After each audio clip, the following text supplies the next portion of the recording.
Bonjour et bienvenue sur bloggerfly.fr, je suis Vanessa Frappadeni et aujourd'hui nous allons voir comment monétiser votre blog.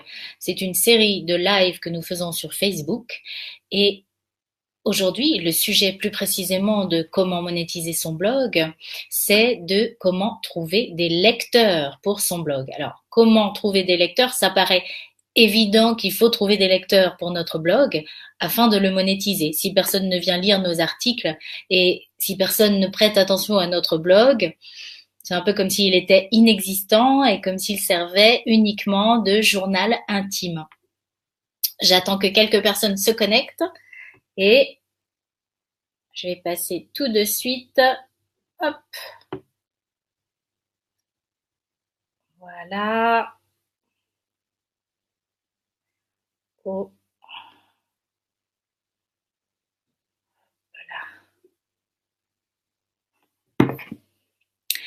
Alors, comment trouver des lecteurs pour notre blog? D'abord, on va faire deux épisodes sur ce sujet. Aujourd'hui, on va voir deux solutions. La première des solutions, c'est de faire une transformation, donc d'aider vos lecteurs à effectuer une sorte de transformation d'un point A à un point B. Quand ils vont arriver sur votre blog, ils vont être dans un certain état. Dans quel état sont-ils? C'est-à-dire à quoi ressemblent-ils? Est-ce qu'ils sont parents? Est-ce qu'ils sont étudiants? Quelles difficultés ont-ils? Donc comment pouvez-vous les aider? Pourquoi arrivent-ils sur votre blog et à quoi ressemble-t-il? Donc, quel est votre lecteur idéal au départ, c'est-à-dire quand le lecteur arrive sur votre blog? C'est une question à vous poser parce que c'est d'abord comme ça que vous allez les attirer sur votre blog et qu'ils vont lire vos articles. Le deuxième point, c'est le point B. Où souhaitez-vous les emmener grâce à vos articles, grâce à ce qu'ils vont découvrir, lire, est-ce qu'ils vont être inspirés, est-ce qu'ils vont être se sentir plus sûrs d'eux-mêmes, est-ce qu'ils vont avoir appris quelque chose, est-ce qu'ils vont avoir eu des idées, vous allez peut-être provoquer des choses. Donc, quelle transformation allez-vous faire à ce lecteur? Donc le lecteur, il arrive, il est dans un état A, on va dire, et vous allez le conduire dans un état B. Dans quel état? Pour vous aider à réfléchir à ça, essayez de penser à une personne qui parlerait à un ami ou une amie de votre blog. Qu'est-ce qu'il dirait? Il dirait j'ai lu un article super intéressant sur un blog qui parle de qui a tel style. Donc j'ai trouvé le style léger, rigolo ou très informatif, très détaillé. Je vais t'envoyer le lien. Voilà. Que dirait la première personne à son ami pour parler de votre blog? Ça définit un peu comment vous allez aider vos lecteurs à se transformer. Donc, la première des choses, c'est la transformation de votre lecteur. Quand il arrive, il faut qu'il ressorte dans un autre état, dans un état meilleur, ou en tout cas dans l'état qu'il cherchait, qu'il voulait atteindre. Que ce soit un blog de cuisine ou un blog très profond sur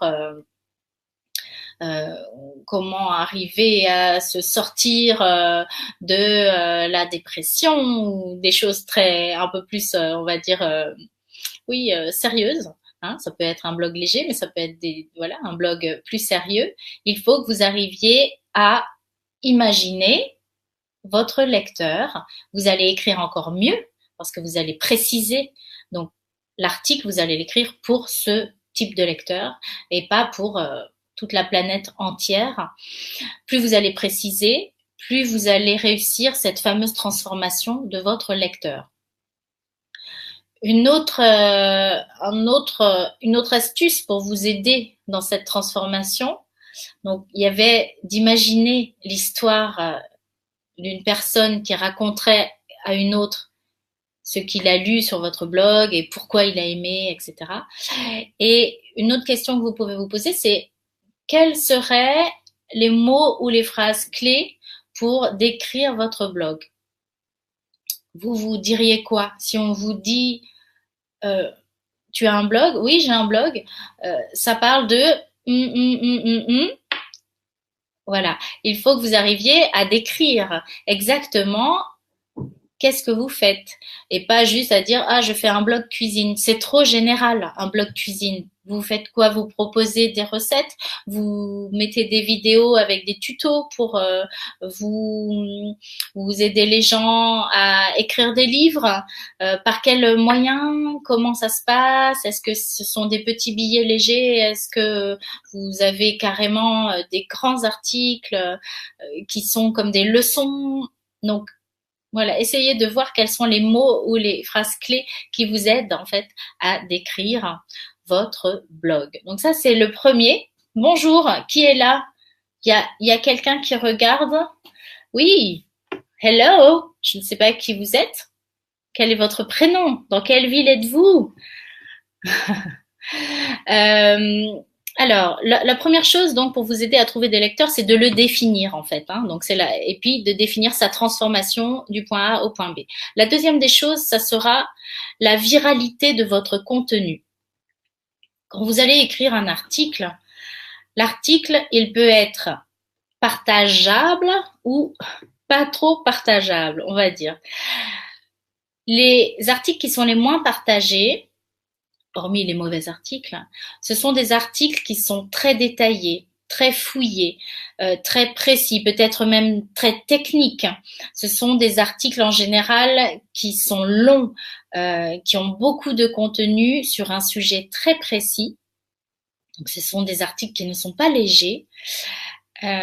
Et ce sont des articles qui sont moins partagés parce que la personne qui va venir sur votre blog, elle va venir pour lire précisément cet article et pas dans un but de d'éventuellement le partager, le dire à ses amis, etc. C'est un but plus personnel. Donc les articles, les sujets qui sont des sujets développés, fouillés, pointus, qui abordent le sujet vraiment en profondeur, se partagent moins facilement. Mais c'est là que vous allez montrer que votre blog peut montrer de la qualité à vos lecteurs. Donc c'est très important d'écrire des articles vraiment développés avec des sujets très précis, fouillés, etc. Alors j'ai une blogueuse beauté qui m'a demandé oui mais moi mes articles je les écris sur des produits que j'essaye. Et puis donc je dis le résultat, comment j'ai trouvé la crème ou le shampoing et est-ce que j'ai décidé de les garder ou pas garder. Donc comment je peux écrire des sujets plus développés, plus fouillés sur le maquillage? Eh bien, il y a tout un tas de choses à faire. Elle peut très bien écrire un sujet sur l'épiderme, pourquoi il faut prendre soin de l'épiderme, pourquoi il y a des différents types de peau, quel est votre type de peau et développer ça ou par rapport aux cheveux, aux yeux, etc.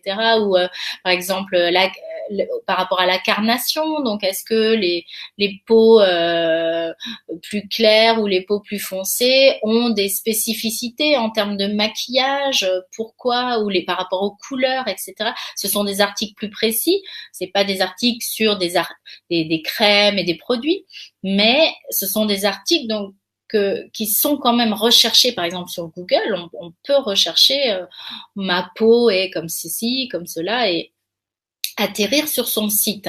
Ça prouve aussi que ce site-là et ce blog est quand même un blog sérieux où il n'y a pas juste des revues, donc des études de nouvelles crèmes et nouveaux produits.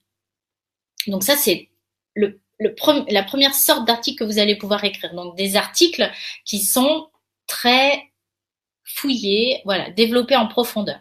La deuxième sorte d'articles, ce sont les articles qui sont plus partagés, mais il y a un mais. Je vous dirai à la fin pourquoi il y a un mais. Donc, des articles plus partagés, ça va être par exemple des articles où il y a de l'humour, des articles qui sont saisonniers. Par exemple, un article sur les cadeaux de Noël, ou vraiment ou qui a trait à la Saint-Valentin, etc. Et qui en général sont postés un mois avant. Hein, on poste en général un mois avant, quand par exemple c'est la Saint-Valentin, le 14 février. On commence à partir du 14 janvier à poster nos articles qui ont voilà une saison. On appelle ça des articles saisonniers. Et ils sont plus partageables parce que c'est dans l'air du temps. Voilà. Donc des articles qui ont de l'humour, des articles saisonniers, des articles à fort pouvoir émotionnel qui vraiment émeuvent ou qui aident le lecteur à se sentir compris par ses amis. Par exemple, un article sur les enfants de 2 ans, mon fils a 2 ans, les colères des enfants de 2 ans. Voilà. Pourquoi les enfants de 2 ans font des colères? Qu'est-ce qui se passe dans leur état émotionnel?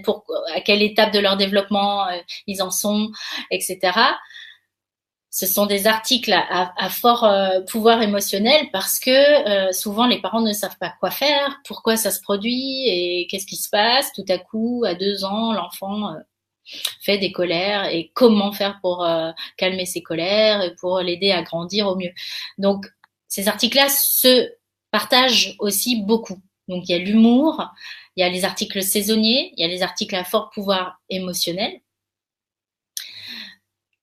qui sont peut-être moins fouillés, sauf que les articles à fort pouvoir émotionnel, ils peuvent aussi être fouillés. Ça peut être des articles qui sont par rapport à une réaction soudaine, mais ça peut être aussi des articles un peu plus fouillés. Donc, ils vont dans la viralité du contenu, ces articles-là. Ils peuvent être partagés et ils sont aussi, on va dire, développés. Donc, vous avez ces deux sortes d'articles. Les articles très développés avec des sujets détaillés, etc., qui se partagent moins. Les articles plus légers, comme les articles avec de l'humour, les articles saisonniers, et les articles à fort pouvoir émotionnel qui regroupent un peu les deux, on va dire. Ce n'est pas pour ça qu'il vous faut absolument écrire ce type d'article pour votre blog. Ça dépend de votre sujet, de votre niche de blogging. Vous n'êtes pas du tout obligé d'écrire ça.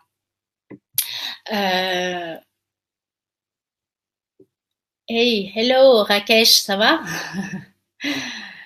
Hey.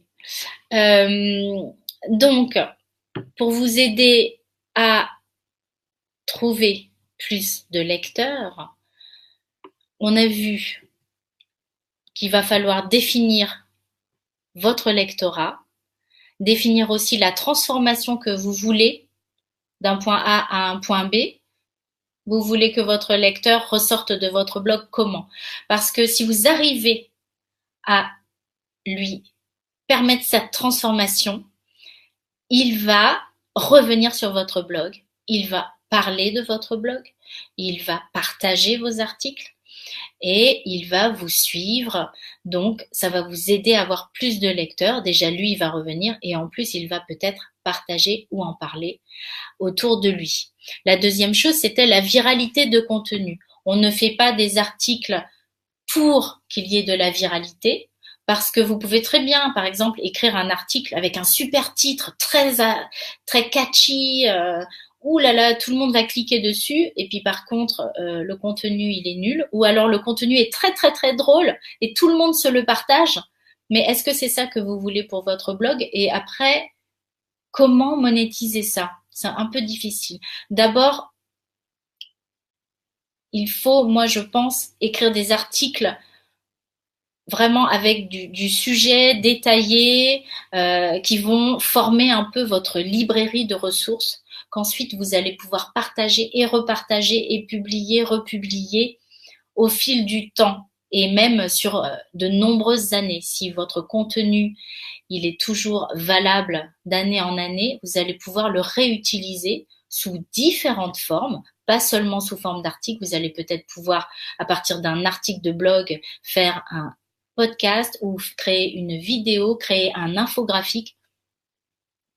Donc, je vous conseille pas de faire de la viralité pour faire de la viralité. Ça peut être bien parce que ça booste un peu le trafic vers votre blog et peut-être que par exemple sur 1000 personnes qui vont avoir cliqué sur un article viral, il y en aura peut-être 10 qui vont continuer à vous suivre et revenir sur votre blog parce qu'ils vont aussi être intéressés par d'autres choses. Mais en général, ça booste le trafic. On a un pic comme ça pour un article viral et après ça retombe comme un soufflé parce que les gens ne vont pas revenir. Est-ce que vous vous rappelez, par exemple, avoir vu, je sais pas, une vidéo très drôle, vous avez cliqué dessus ou un article avec un titre très drôle et vous vous êtes abonné à ce blog, à ce site? Moi, non. Par contre, je me suis abonnée à plusieurs sites et à la newsletter de plusieurs blogs sur des sujets qui m'intéressent vraiment. Donc, à vous de faire votre choix. On peut faire un mélange des deux, hein, voilà, d'articles plus légers avec un peu d'humour et d'articles plus sérieux, en tout cas qui concernent la niche de notre blog. Rakesh, tu es d'accord? Oui. Voilà. Donc aujourd'hui, on a vu que pour trouver des lecteurs, il fallait définir son lectorat et il fallait commencer à avoir vraiment une stratégie de développement de contenu avec des sujets fouillés, des sujets développés et peut-être des sujets plus légers. On peut faire les deux, pas faire que du contenu et pas faire que du sujet léger ou viral ou à taux émotionnel très très fort. Voilà. La semaine prochaine, on va continuer dans cette série de monétiser son blog et on sera toujours dans la sous-section de comment trouver des lecteurs avec d'autres astuces avant d'arriver aux astuces plus techniques de comment trouver des lecteurs grâce, bien sûr, aux réseaux sociaux, mais pas que aux réseaux sociaux. Donc rendez-vous la semaine prochaine dans le live Facebook. Je vous souhaite une super journée. C'est la fête de la musique. Je ne vais pas chanter, mais je vous souhaite une belle fête de la musique et je vous dis à la semaine prochaine. Bye!